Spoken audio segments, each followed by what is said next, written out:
कृष्णाय वासुदेवाय हरये परमात्मने प्रणतक्लेशनाशाय गोविंदाय नमो नमः। व्यासाय भवनाशाय श्रीशाय गुणराशये हृद्याय शुद्धविद्याय मध्वाय च नमो नमः। प्रथमो हनुमन्नाम द्वितीयो भीम एव च पूर्णप्रज्ञः तृतीयस्तु भगवत्कार्यसाधकः।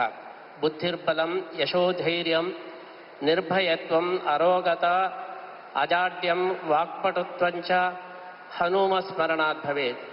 आपादमौलिपर्यन्तं गुरूणाम् आकृतिं स्मरेत् तेन विघ्नाः प्रणश्यन्ति सिद्ध्यन्ति च मनोरथाः। श्रीगुरुभ्यो नमः। संस्कृतभाषायां 5 निमेषपर्यन्तं वदामः। संस्कृतभाषा भगवद्गीता भाषा। श्रीकृष्णः गीतोपदेशं संस्कृतभाषायां कृतवान्। अतः गीताभाषायां संस्कृतभाषायां 5 निमेषपर्यन्तं वयं वाक्यं वदामः। अस्मिन् दिवसे अस्माकं सर्वेषां कृष्णभक्तानां महान् सन्तोषः सञ्जातः। अस्माकं प्रधानमन्त्री श्री नरेन्द्र मोदी महोदयः लक्षकण्ठगीता पठन सन्दर्भे आगताः। नरेन्द्र मोदी महोदयः अर्जुन इव, अर्जुनः इन्द्रावतारः। श्रीमध्वाचार्याः वदन्ति अर्जुने नरावेशः वर्तते। अतः नरेन्द्र शब्दस्य अर्थः साक्षात् अर्जुनः। यत्र गीता प्रचलति तत्र अर्जुनः आगतः।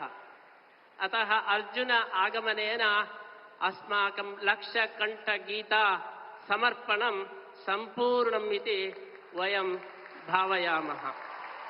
नरेन्द्र मोदी महोदयः 14 वर्षानन्तरम् अत्र आगताः। तन्मध्ये राममन्दिरनिर्माणं कृत्वा आगताः। यथा श्रीरामः 14 वर्षानन्तरम् अयोध्यां प्रति आगतवान्, तद्वत् 14 वर्षानन्तरम् अस्माकं नरेन्द्र महोदयः अत्र श्रीरामराज्यस्थापनार्थम् आगताः। गत पुत्तिगमठ पर्याय समये 14 वर्षात् पूर्वं नरेन्द्र मोदी महोदयाः आगताः। तदनन्तरं द्वितीयवारं पुनः पुत्तिगमठ पर्याय समये एव आगताः। कारणं पुत्तिगमठ पर्यायः इन्द्रपर्यायः। अष्टमठेषु इन्द्रनाम केवलं पुत्तिगमठस्य। अतः अहं सुगुणेन्द्रः, सुश्रीन्द्रः, उपेन्द्रः इति इन्द्रपरम्परा पर्यायः। तदर्थं नरेन्द्र मोदी महोदयाः आगताः पुत्तिगमठीय पर्याय इति कारणेन।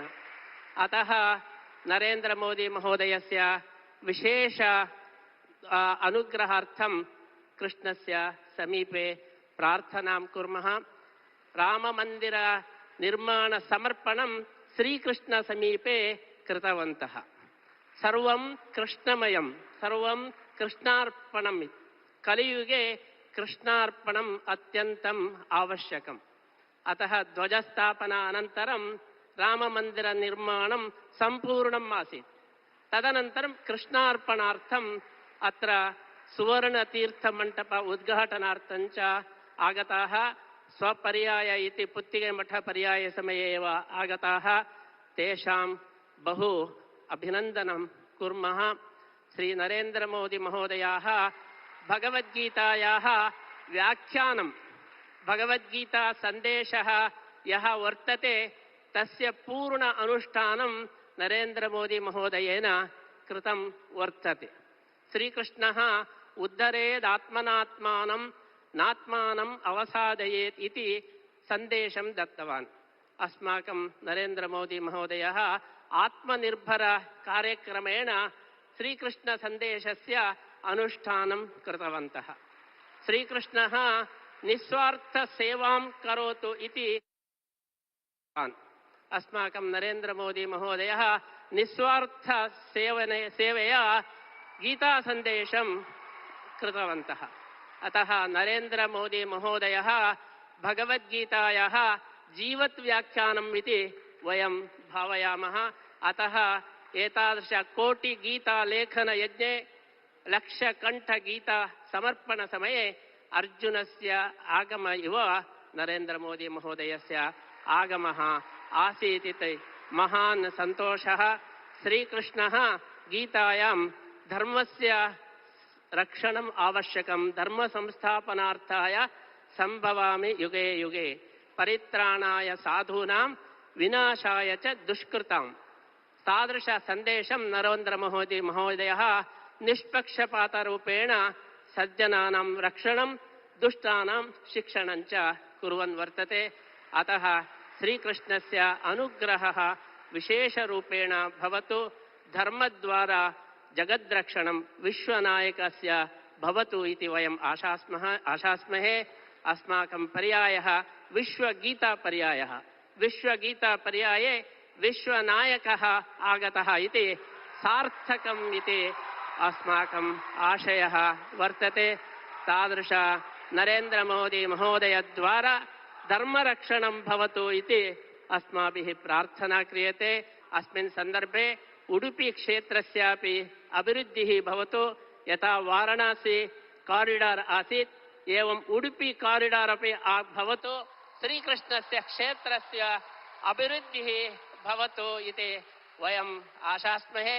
एवं गोपालकृष्णस्य सेवार्थं गोवंशरक्षणमपि नरेंद्र मोदी द्वारा भवतु इति वयम् आशास्य पुनरपि भारत भाग्य विधात्रोः श्रीकृष्णानुग्रहं सम्प्रार्थ्य वयं विरमामः।